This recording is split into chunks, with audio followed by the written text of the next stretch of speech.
My name is Theresa Marryshow. I'm farmer, full-time farmer. I am a retired agricultural officer. I was in the ministry for the past 42 years and I retired the last 5 years gone. So I also the president of the Grenada Network of Rural Women Producers. So we have a group and we have over 60 women in the group all over Grenada, and they are involved in agriculture and agro-processing.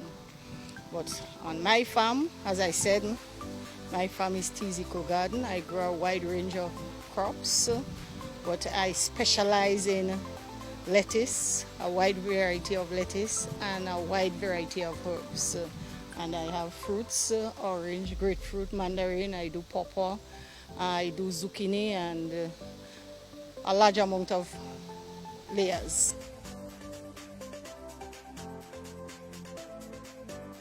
Before I retire, I was thinking seriously of getting into farming full-time after I retire.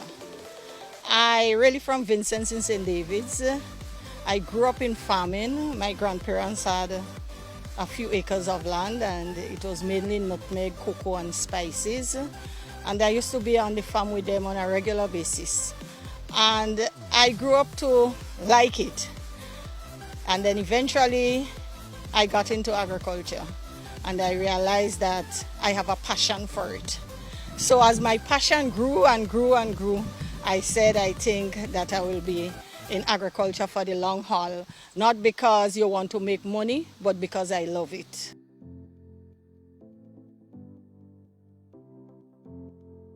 I love nature, love to see the plants grow. So when you put the seeds to germinate and I could watch it and to grow and then to harvest it and then the final part of it to have the cash in your hand. And so just as the chicks, love to buy the baby chicks and take care of it, and eventually as they get big they start to fly up all on my back and what have you. So I really have a passion for agriculture.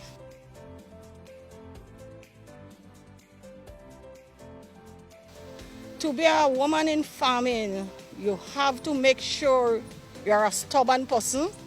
You have to know what you're about. You have to take no as not an answer, but your answer is yes, and I can do it.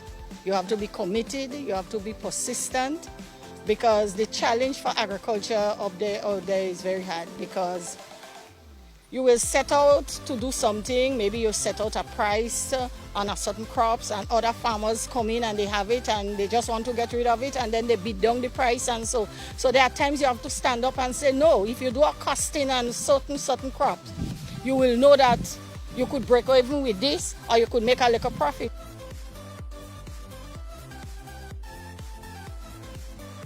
Being in farming, let us say, well, full-time from when I retire in 2015, part-time before I retire.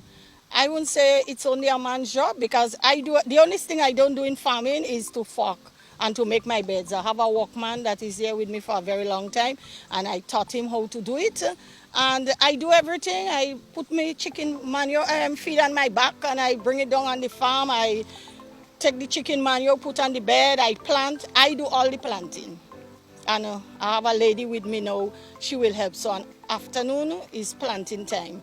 So we clean the eggs, I do all the harvesting, the grading, the marketing. I taught someone, the lady that is with me, Miss Lydia, is a very good lady and she coming up good with it. And a woman could do as much as a man could do, because there are some men that pay people to work for them and to make their beds. And I think that is the hardest part of it.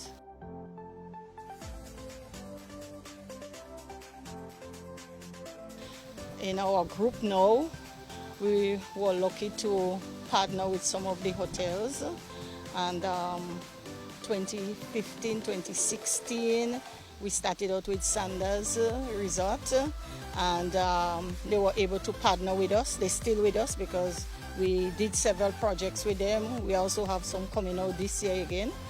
And they recognize the women as a group. So when they send out an order, you will able to get almost all what they need than 5, 6, 7 people just coming in and calling and what have you. Then when Silver Sands came in about 2.5 years ago and they heard about us, we were able to partner with them also. And now we have with us Calabash Hotel, we have the New Ralton that came in so recently, and we have a few restaurants well enough. So there are a lot of business people that calling us. We also, since Alexis Foods in Carriacou opened over 4 years ago, 3-4 years ago, we with them.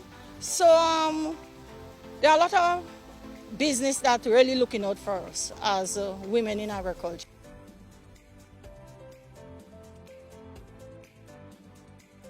Yes, there is a need for not only female farmers, but farmers in general. And we see some women start coming up, because as I said, in Grand Rap, we have a few women and we have some young people coming up. I think people just want guidance. I think land is the limitation to women and also to some of the youth.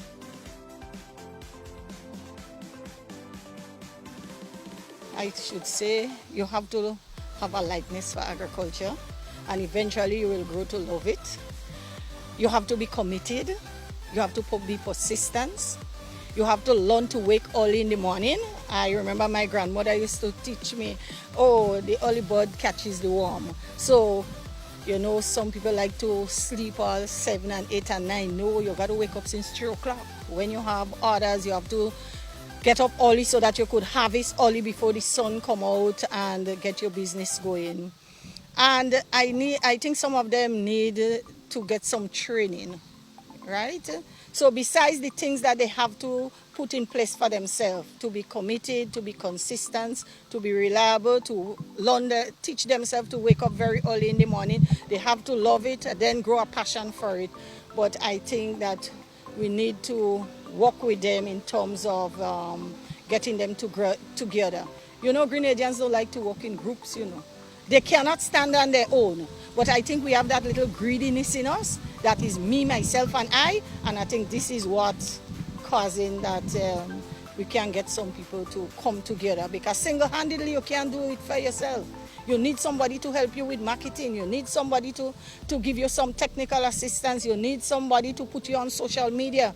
But some of us just want all the money for ourselves, but no, we have to spread it. We have to learn to employ. As we business grow, we have to employ people. I started out with 1 worker. Now I have 3. So eventually you're helping yourself, you're helping other farm families, and you're also developing your communities.